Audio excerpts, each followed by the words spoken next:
Uh, so once again, good morning, everybody.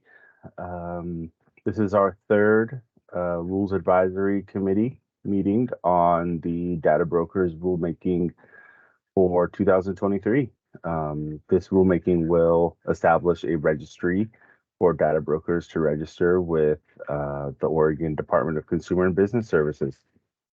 We've received 4 comments this morning, or excuse me, in response to RAC number 2. And briefly, I'd like to just see if a certain individual's on. We may have one new participant who's joined. If that individual, I believe he's not online. But we can go ahead and proceed without introductions at this time. If there's anyone new who has not introduced themselves from prior committees, please go ahead and introduce yourself. And it sounds like everyone is online here from previous RACs.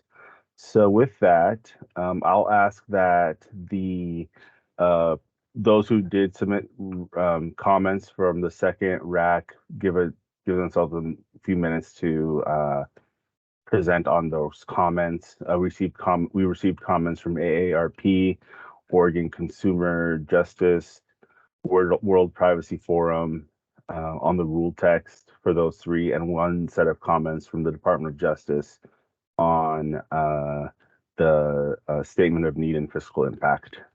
So let's go ahead and start with AARP. Is Andrea on? No, Andrea is not on. Okay.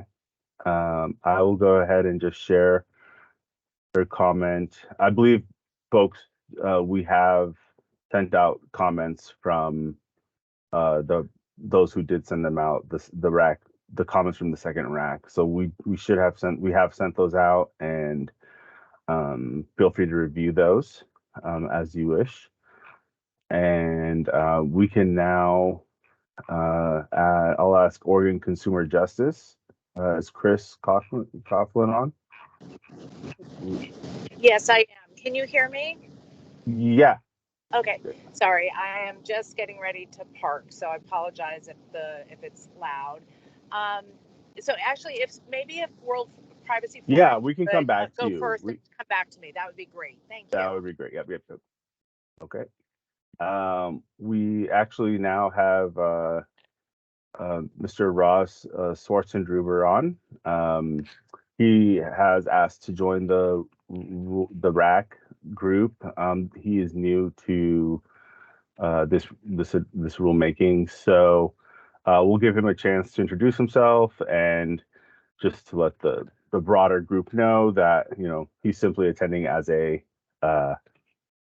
member of the RAC. But please, Ross, go ahead.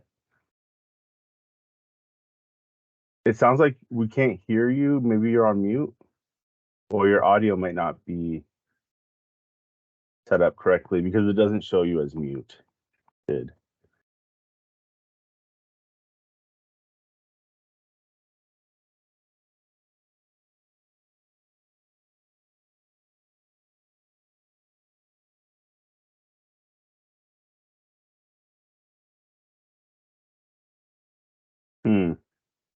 We still can't hear you, but I can give you a time to maybe log out and log back into Teams, and we'll see if that works. So I think we can go to Pam and World Privacy Forum if you're ready to share your comments. Is Pam on?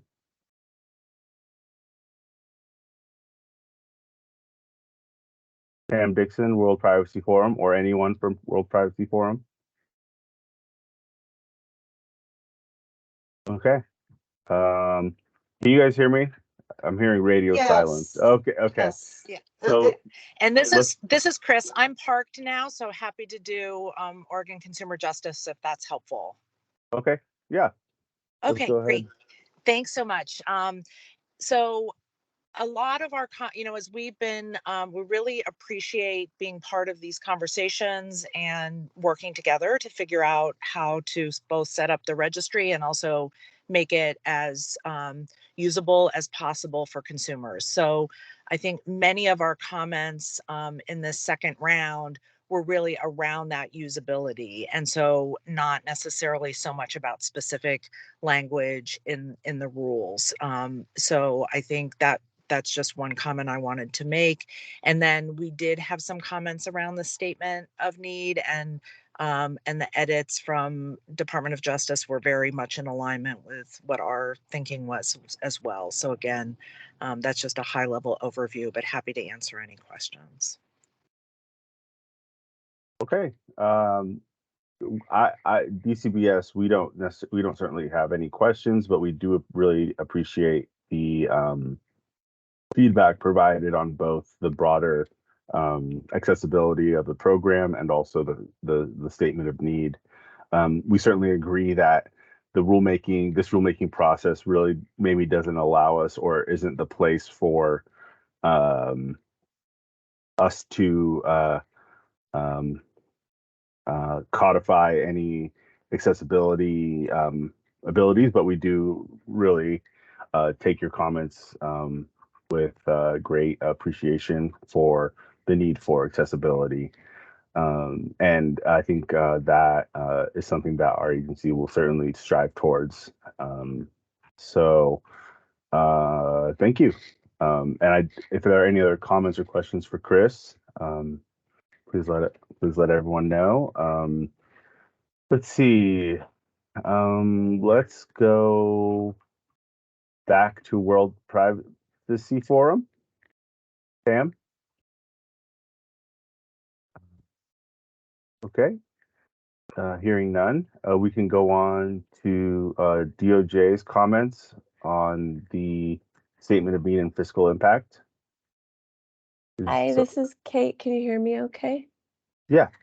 I'm sorry I'm not on camera. I'm getting over a pretty bad cold, so not quite camera ready today, but No happy problem. to kind of, it's pretty straightforward what we said there. We had a comment under the need for rulemaking, just to clarify that the law was not intended to stop anyone from doing business, but it was rather intended to provide more transparency around data brokering.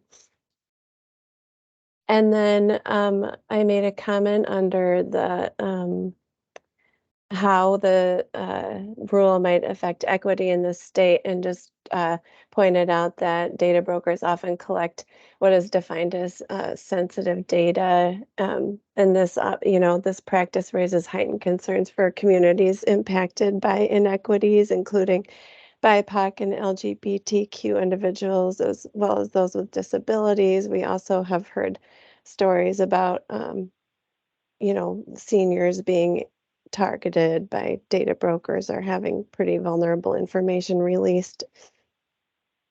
And then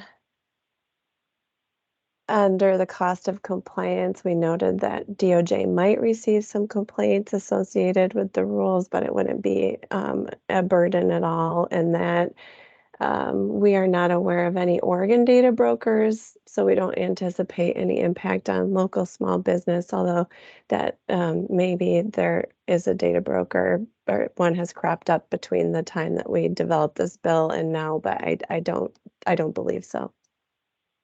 So that's it. Great. Okay. Thank you, Kate. Hand raised from Richard Barnes. Yeah. I was just wondering, Kate, when you said that there were no data brokers, and I'm pardon me if this is a dumb question, but background screeners, which are often small businesses and are located locally, are they covered under the law? When they be people that might be considered a data broker under Oregon law? And if so, that would be entities that usually are small and local. Just wanted to know if you included them or not in your thought. They may. It would depend on whether they met the definition and then whether any of the exceptions would apply. But if Okay. Based on the group input that we received during the development of the legislation, nobody was aware of any Oregon data brokers, but that may not be 100% True, I just don't know. It would have to be facts applied to the law type of analysis. That makes Right. sense. Thank you. Hi, this is Pam Dixon. Apologies for barging in. I'm on the phone and I don't have controls over raising hands or anything, so I'm so sorry.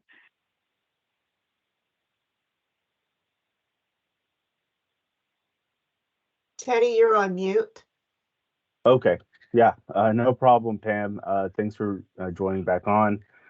We are just reviewing the comments from DOJ on the statement of need and fiscal impact, but we will happily hear your comments and thoughts from World Privacy Forum. And I just wanted to conclude with DOJ. If there were no other comments for DOJ, we can go back to World Privacy Forum.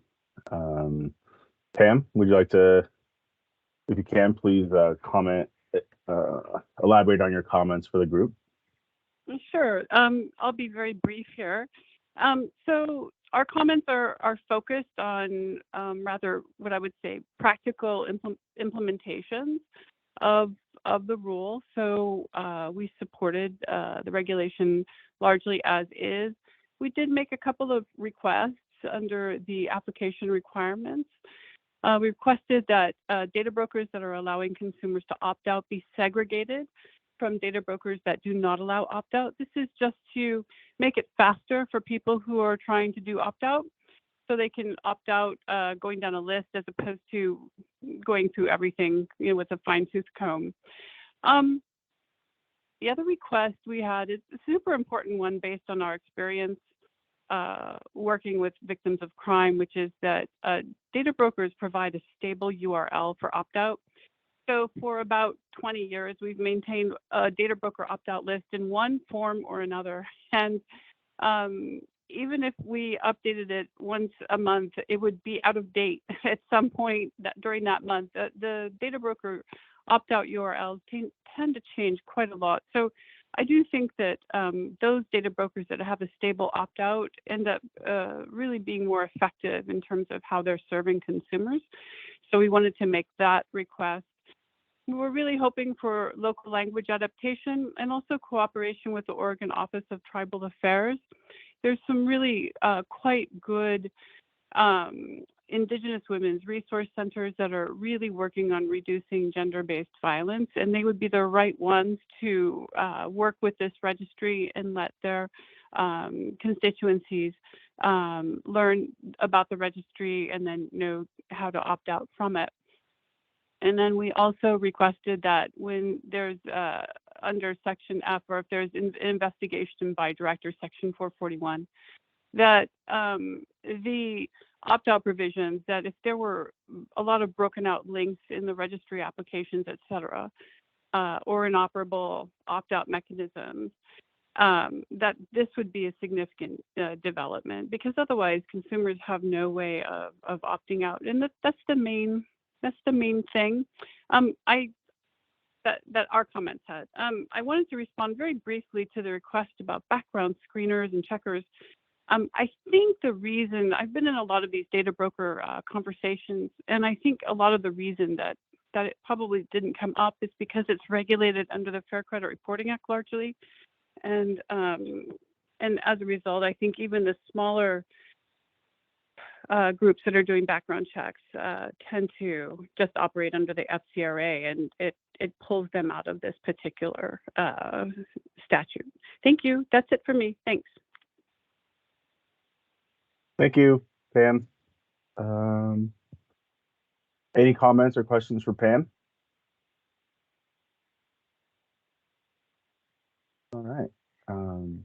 And thanks again, Pam, for your comments on behalf of World Privacy Forum. That concludes the comments, the recap of comments that we received from the second RAC. We can now move on to the review of the third version of the rule text. Is Ross Schwartzendruber on? I don't know if he jumped back on, but if he joins, we'll introduce him later. This is the rule text for version 3, largely unchanged, mainly unchanged. These were sent out in the meeting materials for this meeting. Does anyone have any comments or questions at this point? I will certainly highlight that the sections, the sections that did receive edits were found in the deficiency section. One second.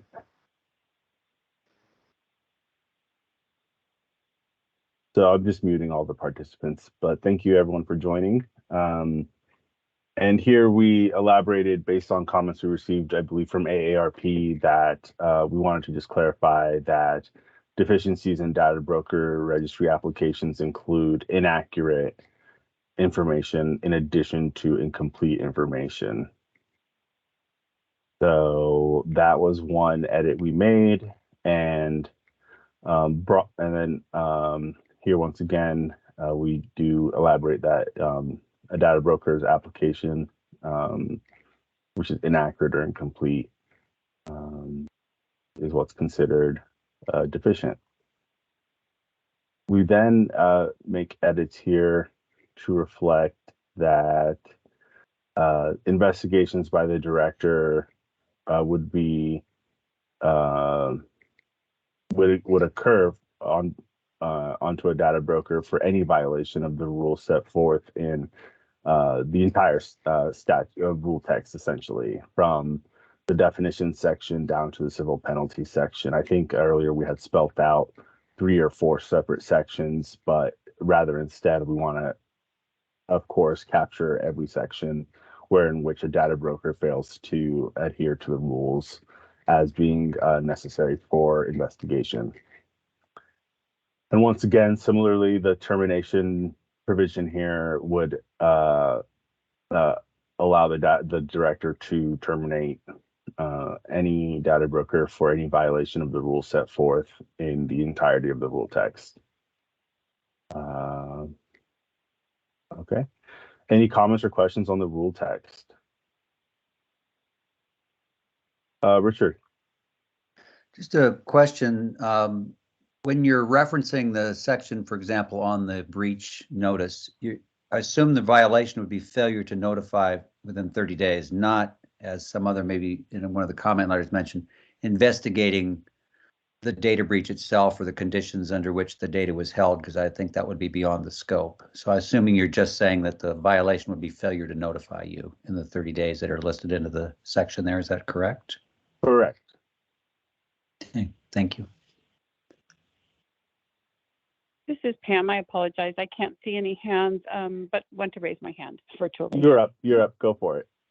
Okay, thanks. I just had one comment about the bill text, which is that I think that the changes for investigation by director are positive. We support that. It, I think any violation kind of definitely covers the turf, but I also think that the solution of section 441.830, one, if an applicant submits an application, et cetera, which is deficient in parentheses, inaccurate or incomplete, that really does cover the landscape we were very interested in. So it's really elegant language and it covers a lot of problems. So we support that language. Thank you. Outstanding. Thank you. And that was exactly our intention.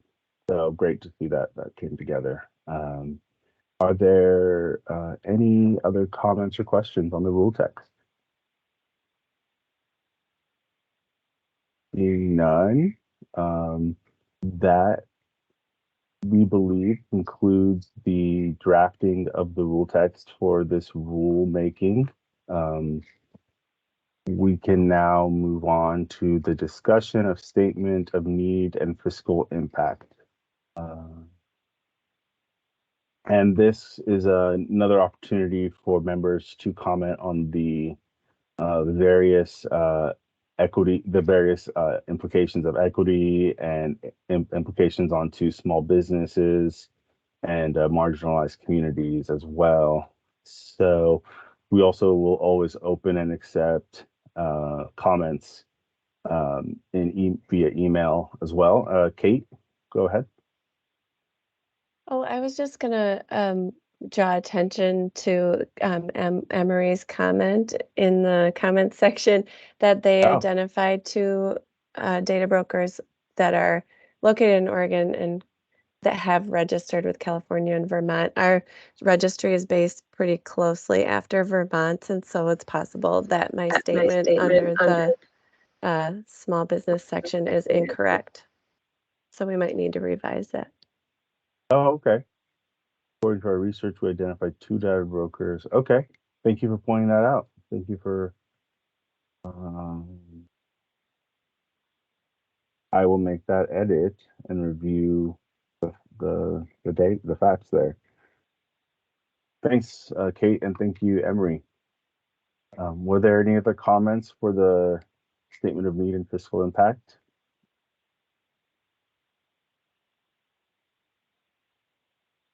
Okay.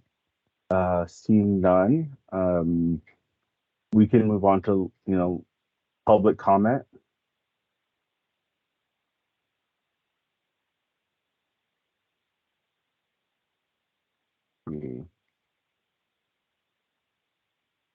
Okay, Chris, go ahead. Yeah, just back to the statement. I just wanted to extend our appreciation for the language that you've integrated in around potentially more vulnerable populations and the equity issues. So we support the language that's in there. So just wanted to put that on the record. Awesome. Thank you, Chris. Thank you. And that would we'll give people a couple more minutes for comments.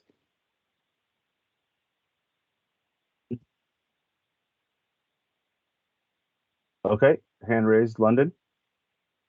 Yes, London with RELX. I just wanted to say the same thing with the appreciation of the change to the statement of need at the top with the comment that was raised before with the harms and making it clear that it's about transparency and giving Oregon consumers more information. So appreciate that. Thank you.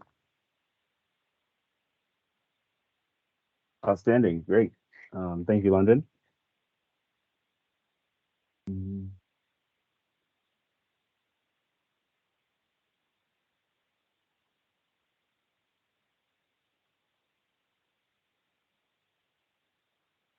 And I think that would I think with that, I think our comment section can conclude at this time. We thank everyone for their participation in this committee, and based on what we've concluded today, and based on where we're at in the rulemaking, I think that this is actually going to be our final committee. The rule text it's been a great opportunity to work with everybody to put this together. And if there are any last comments, please let us know via, well, in this forum, but also we will accept final comments submitted. Please submit comments based on this RAC by October 23rd, end of day. And with that, Karen or Jesse or Haven, would you like to add any comments on next steps?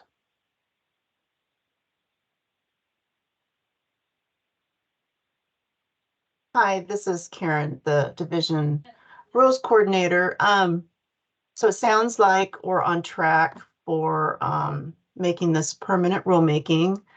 We will file at the end of this month the notice of proposed rulemaking, which will have the hearing, the rulemaking hearing date set. I don't have a date yet on that. It's either going to be the 15th or the 16th of November. And then that will also provide, once I file the notice of proposed rulemaking, it will show up in the Secretary of State's Oregon Bulletin on November 1st, which is also another avenue of public comment, which we will receive. So that's what I have at this point in time. Great. Thank you. I think, oh, go ahead. And this is Haven Garber. So just wanted to let people know that we're working on the electronic licensing application. We're hoping to have further information put up on our website. I'm shooting for mid-November or early December, hopefully at the latest, so people can, companies can start registering. Great. Thank you, Haven. I wanted to point out, to draw attention to comments from Felicity. And I think that that's a grammatical edit that I'll make note of.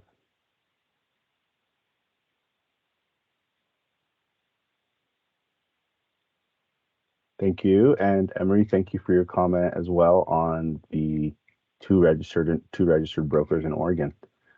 All right. So with that, thank you once again. And I think that we can conclude our meeting right now. So thank you, everybody. Thank you. Take care.